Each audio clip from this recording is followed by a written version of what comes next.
మీ business ఏదైనా మీ ఊర్లో promotion చేయాలంటే అది సుమన్ టీవీతోనే సాధ్యం. ఇప్పుడే సంప్రదించండి. 3 తలలుగా దత్తుడు ఉద్భవించాడు. దత్తుడు తనకు తానుగా శిశువుగా అత్రి మహర్షికి అర్పించబడ్డాడు కాబట్టి దత్తాత్రేయుడిగా పేరుగాంచాడు.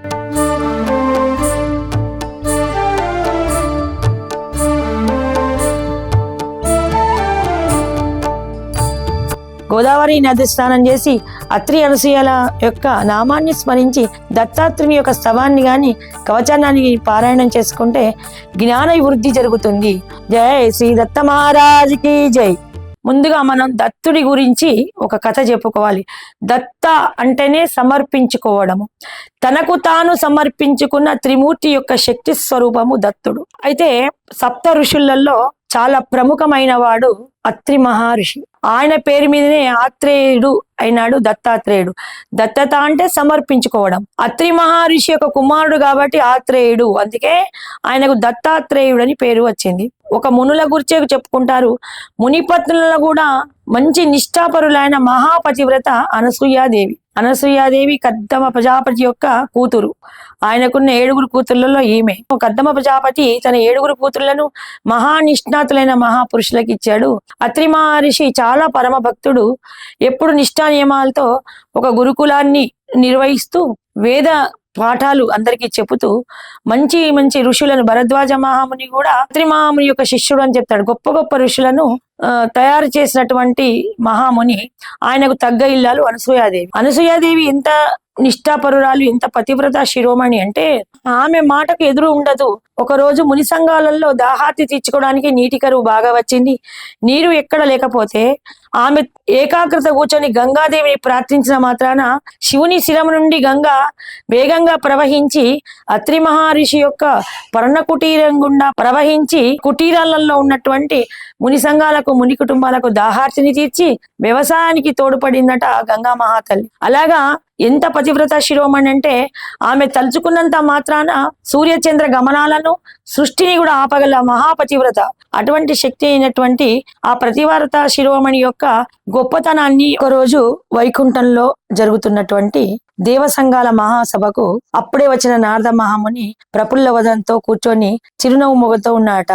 అప్పుడు విష్ణుమూర్తి అడిగాడట, నారద మహర్షి, మీరు భూలోక సంచారం చేసి వచ్చారు కదా, ఏమిటి అక్కడ విశేషాలు? లోక సంచారి అయినటువంటి నారదుడు అనేక లోకాలు ఓం నమో నారాయణ అనుకుంటే తిరుగుతూ ఉంటాడు.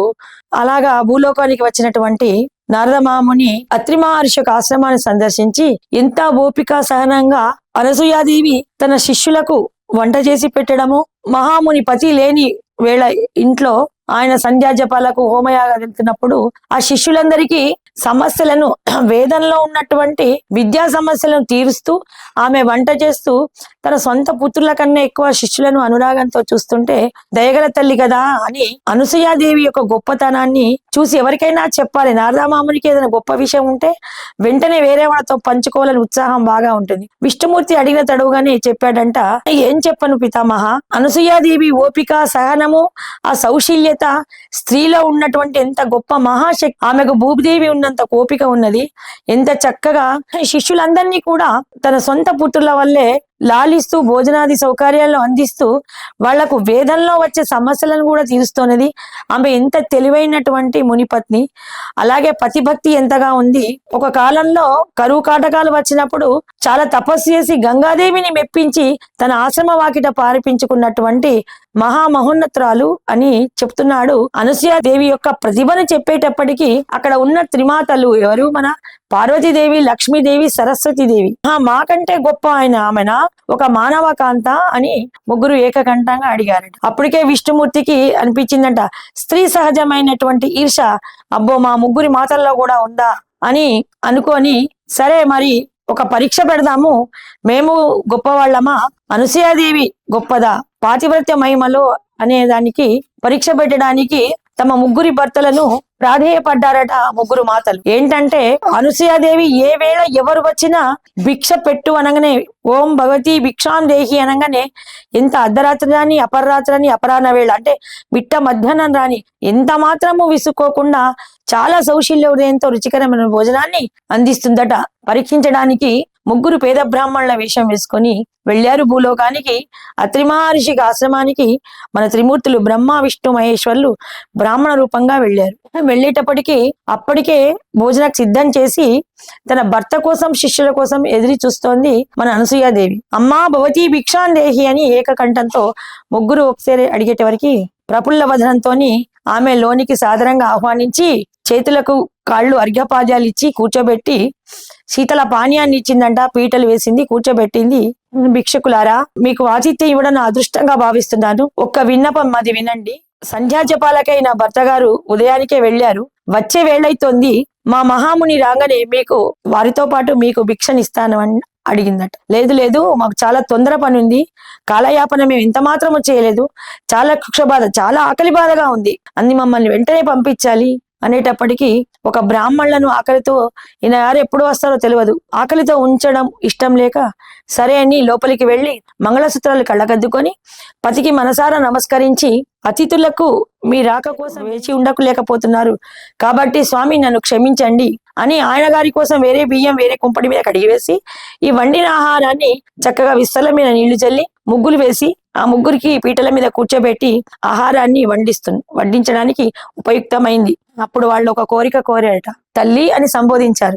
మాకొక నియమం ఉంది, వస్త్రధారణతోని భోజనం పెడితే మేము తినము, మీరు వివస్త్రగా అయ్యి మాకు భోజనం పెట్టాలి అనగానే ఆ ప్రశ్నకు ఒక్కసారి మ్రాణుపడిపోయిందంట అనసూయాదేవి. వీళ్ళు వచ్చిన వాళ్ళు మానవ మాతలు కాదు, వీళ్ళకి భోజనం పెట్టకుంటే ఆకలి బాధ, పెడితేనేమో నేను ఒక పతికి ఇల్లాలిని, పరాయి పురుషుల ముందా నేను వివస్త్రగా ఎలా వడ్డించగలను అని ఆమె చాలా మదనపడి అతిథుల యొక్క కోరిక తీర్చడము ఆ ఇల్లాలి బాధ్యత కాబట్టి తప్పకుండా అని లోపలికి వెళ్ళింది. మళ్ళా వంట ఇంట్లోకి వెళ్ళి మనస్ఫూర్తిగా తాను కొలుస్తున్న తన పతిని దైవాన్ని స్మరించింది.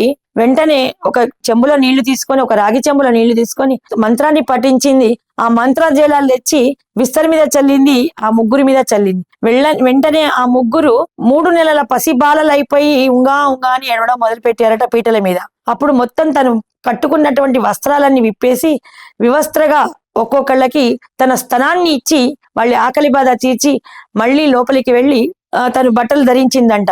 ఇవన్నీ కూడా ఎట్లా పెడుతుందా అని ఎంతో ఉత్సాహంగా చూస్తున్న లక్ష్మీ పార్వతీ సరస్వతులు తమ భర్తలు శిశురూపాలు అయిపోయారా, అయ్యో తల్లి క్షమించు అని మిమ్మల్ని గొప్ప పతివ్రత శిరోమణివి, మిమ్మల్ని మేము పరీక్షించవచ్చి నేరం చేశాం తల్లి, మా భర్తలను మాకు ప్రసాదించు అమ్మా అని ముగ్గురు ఏకకంఠంగా రోధిస్తూ అనసూయాదేవి పాదాల మీద పడ్డారట. ఆమె ఎప్పుడైతే వివస్త్రగా భోజనం పెట్టు అన్నారో ఆమె జ్ఞాన దృష్టితో వచ్చింది. మామూలు మానవ మాతలు కాదు, వీళ్ళు విశిష్టమైన వ్యక్తులు అయి ఉండవచ్చు అనుకుంది. కానీ ఈ త్రిమాతలను చూసి వాళ్ళు వచ్చింది త్రిమూర్తులు. అది నాది ఎంత భాగ్యమో, తనదెంత భాగ్యమని ముగ్గురి పిల్లల్ని తీసి తన విప్పిన చీరతోనే వేరొక మడి వస్త్రాన్ని ధరించింది. భర్త కోసం మళ్ళీ వంట చేయడం కోసమై తాను విప్పిన చీరనే దూలానికి ఉయ్యాలగా వేసి ముగ్గురు శిష్యులను వేసిందంట. అందులో ముగ్గురిని ఒకే దాంట్లో పడుకోబెట్టేపటికి ముగ్గురి దేహము ఒకటే అయిపోయి 3 తలలుగా దత్తుడు ఉద్భవించాడు. జయ శ్రీ దత్త మహారాజుకి జై. అప్పుడే వెంటనే అత్రి మహర్షి తన పూజా సంధ్యాధికాలు చేసుకొని ఆకలి కొన్నవాడవై చాలా వేగంగా కుటీరంలో ప్రవేశించి అక్కడ వేసిన విస్తర్లో వడ్డించిన ఆహార పదార్థాలు అవి ఎవరు తినకపోవడము, మళ్ళీ పీటల మీద నీళ్లు చల్లి స్తనం జారిపడ్డట్టు ఆ ఉయ్యాలలో ముగ్గురు పిల్లలను చూసి యోగ దృష్టితో చూసినటువంటి అత్రి మహర్షి ఎంతో సంతోషపడిపోయి భార్యను అభినందించాడట. పిల్లలు లేని మనకు ఈ రోజు దత్తాత్రేయుడు తనకు తాను సమర్పించుకున్నాడు శిశువుగా, ఆ దత్తాత్రేయుడు వచ్చాడని ఎంతో ఆనందంగా ఆ ఉయ్యాలలో వేసి తన శిష్యులకు ముగ్గురికి కూడా కుడి చెవులలో జ్ఞానోపదేశం చేశాడట. దత్తుడు తనకు తానుగా శిశువుగా అత్రి మహర్షికి అర్పించబడ్డాడు కాబట్టి దత్తాత్రేయుడిగా పేరుగాంచాడు. సంతతి లేని కారణాన్ని ఆ దత్తుడి ద్వారా తెలుసుకొని శివుడి నుంచి తేజస్సు వచ్చి దుర్వాస మహామునిగా, ఒక విష్ణువు నుంచి వచ్చినటువంటి తేజస్సు చంద్రునిగా, మళ్ళీ దత్తాత్రేయుడిగా విష్ణువు దత్త రూపంగా అంటే ఏకశిరముతోని దత్త రూపంగా ఉండిపోయాడట. ఇలాగా దత్తాత్రేయుడు అత్రి మహర్షి యొక్క చేయి పడంగానే 6 సంవత్సరాల బాలుడైపోయాడు. ఉపనయనం చేయగానే యోగ విద్యకు బ్రహ్మచారిగా హిమవత్ పర్వతాలకు వెళ్ళిపోయాడు. తనకు శిశువుని ఇచ్చినట్టే ఇచ్చి ఆ ఒక ఆశ అన్నట్టు పిల్లల్ని పెంచుకోవాలని ఆ తల్లి యొక్క జిజ్ఞాసను చూసి ఈ ముగ్గురు పుత్రులను ప్రసాదించారట త్రిమూర్తులు. అయితే ఎంత గొప్ప మహా పతివ్రత శిరోమణి అనసూయాదేవి తన యొక్క శిశువును 6 సంవత్సరాలు పెంచి ఉపనయనాది కార్యక్రమాలు చేసింది కాబట్టి అందరూ దేవమాతలు ఇప్పుడు అందరూ కూడా దేవకి కౌసల్యాదేవి దేవకి వసుదేవులు కశ్యప ప్రజాపతి అదితి యొక్క అంశతో జన్మించిన వాళ్ళు కాబట్టి ఒక విష్ణునే కన్నారు. కానీ త్రిమూర్తులకు స్థనాన్నిచ్చి పెంచినటువంటి ఘనత ఒక అనసూయాదేవికే ఉంది. మనకి ఎప్పుడైనా అనసూయ ధనుజాయ దత్తమూర్తి నమః అని అనుకున్నప్పుడు ఎటువంటి కష్టం ఉన్నా చిన్న చిన్న అవసరాలకు కూడా ఇప్పుడు కలికాలంలో మామూలుగా మనుషులకు ఉండే కలికాలపు కష్టాలేండి, సీతాదేవి అంత మహా కష్టాలు కాదు, సుమతి లాంటి మహా కష్టాలు కాదు. గ్యాస్ సిలిండర్ ఇంటికి రాలేదని, సినిమా టికెట్లు దొరకలేదని, పిల్లలకు చదువులో సీట్లు రాలేదని, ఎంటెక్లు బీటెక్లో సీట్లు రావాలని, ఇటువంటి చిన్న చిన్న చిన్న చిన్న కోరికలకు కూడా దైవం మీద ఆధారపడుతున్న సోమరిపోతులు కలియుగపు మానవులు. అలాంటప్పుడు మనకు చిన్న చిన్న వాటికి ఏదైనా వస్తువు మామూలుగా అయితే ఎప్పుడు రిమోట్లు ఫోన్లు ఎక్కడో పెట్టుకొని వెతుక్కోవడం, అలాంటప్పుడు మనకు తనయాయ దత్తాత్రేయ నమః అని ముమ్మార్లు అనుకుంటే మనకు ఆ వస్తువు వెంటనే దొరుకుతుంది. గోదావరి నది స్నానం చేసి అత్రి అనసూయల యొక్క నామాన్ని స్మరించి దత్తాత్రేయుని యొక్క స్తవాన్ని గాని కవచాన్ని పారాయణం చేసుకుంటే జ్ఞాన వృద్ధి జరుగుతుంది. జ్ఞాన వృద్ధి అంటే ఏంటి? ఇవాళ రేపట్లో ఉదాహరణ చెప్తాను. చదువుకున్న వాళ్ళు మనం కనిపెంచిన తల్లిదండ్రులను నెగ్లెక్ట్ చేసి కొత్తగా వచ్చిన భార్యను వాళ్ళ అత్తామామలను గౌరవించడం, కన్న తల్లి యొక్క కన్నీళ్లకు కారణకులైనటువంటి మూర్ఖులైన పుత్రులకు బుద్ధిని ఇచ్చేది దత్త జయంతి. ఈ విషయాన్ని బాగా గుర్తుపెట్టుకోవాలి. ప్రతి ఇంట సమాజంలో ప్రస్తుతం జరుగుతున్నది ఇటువంటిది. అటువంటి వేదన పోవాలంటే తమ పుత్రులు తమ సంతతి తమవారుగా ఉండాలి అని అంటే దత్తాత్రేయుని స్మరించుకోవాలి ఆ తల్లిదండ్రులు. ఎవరైతే తమ తల్లిదండ్రులను తక్కువ చేసి కొత్తగా వచ్చిన భార్యను వాళ్ళ అత్తామామలను వాళ్ళ కుటుంబాన్ని తలపై పెట్టుకుంటారో అటువంటి వాళ్ళు కొద్ది రోజులనే వాళ్ళ ఉద్యోగాలను వృత్తులను నష్టపోయి చాలా ఆర్థిక బాధలు పడతారన్న మనకు కథలలో తెలుస్తోంది. తన తప్పులు తెలుసుకొని తల్లిదండ్రులను ఆశ్రయించాలి. ఎన్నో సంవత్సరాలు వెళ్ళినటువంటి దత్తాత్రేయుడు హిమవత్పర్వతాల్లో యోగిగా భోగిగా ఎంతో మందికి జ్ఞానోపదేశం చేసి వచ్చిన వాడై కూడా తన తల్లి యొక్క స్థనాన్ని తాగాడు కాబట్టి మళ్ళీ అనసూయాత్ర మహామునుల ఆశ్రమానికి వచ్చి సంవత్సరానికి ఒక 4 రోజులైన సేద తీరి వెళుతాడట. ఆ తల్లి యొక్క ఆశీర్వచనం చేసుకుంటాడట.